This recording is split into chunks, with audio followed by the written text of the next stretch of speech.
Okay, for spotted mackerel during the winter period, we come out to the shipping lane about halfway to the reef or even a bit closer.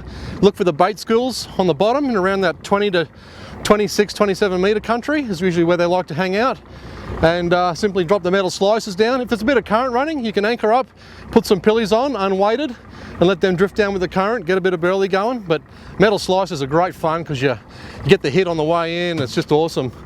And probably the best method out of the whole lot to catch mackerel of all species. We'll give it a go.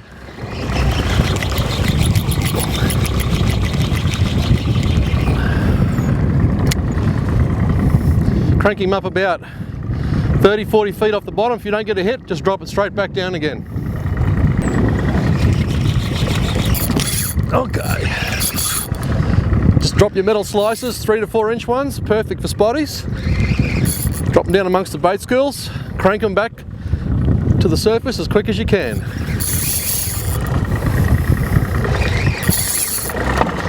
Usually around about late June to July through to August, we get them in the waters in North Queensland and they move down the coast.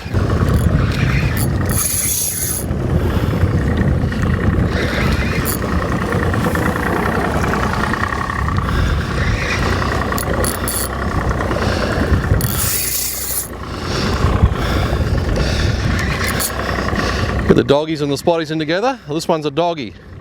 Queensland school mackerel.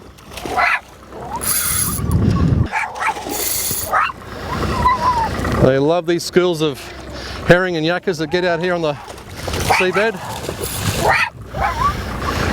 One of Roxy's favourite fish, obviously. These things come in plague proportions during the winter. It's a good bread and butter fish for the average angler. Very nice smoked. A little bit dry if you do them in batter and breadcrumbs and that sort of thing.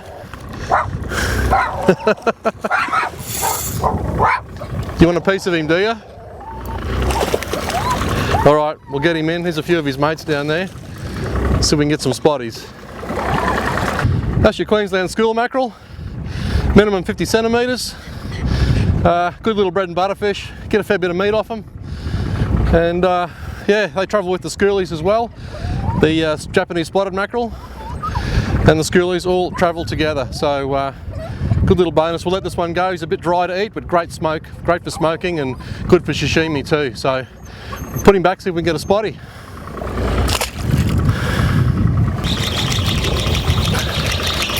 Okay, on again.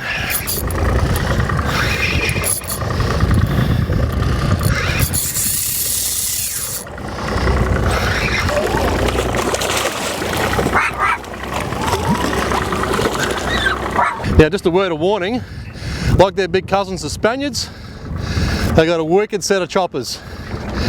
And even though they're a small mackerel, your foot goes in there, your fingers, nasty mess, straight back to the hospital for stitches. Be very careful in handling them, that's for sure. Good set of long nose pliers is essential. Okay, now we've got a spotted mackerel. This is a Japanese spotted mackerel. Great little fish, very nice eating. They're not dry like the doggy mackerel. Doggy mackerel is the Queensland school mackerel. This is the spotted mackerel, otherwise known as Japanese spotted mackerel. Metal slices are great for all mackerel species and probably the best method of targeting them. Even when the run stops, you can still catch them on slices, over trolling or using pilchards.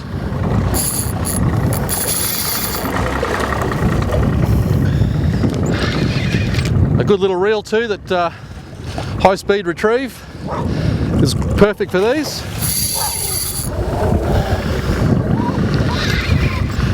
Another one of Roxy's favourite fish. They're all good for you, aren't they? There he is. You can see more spots down the side of him. He's got lots of defined small spots, whereas the school mackerel's only got big blotches. These are totally different eating fish. These are delicious.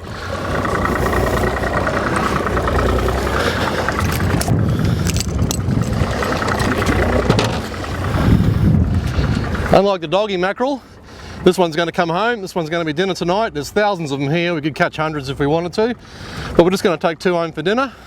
That's your spotted mackerel. identified by several small distinct spots and a slightly different dorsal fin than the doggy mackerel. Beautiful little fish. So we'll stick him on the ice and tuck into him later tonight. Beautiful.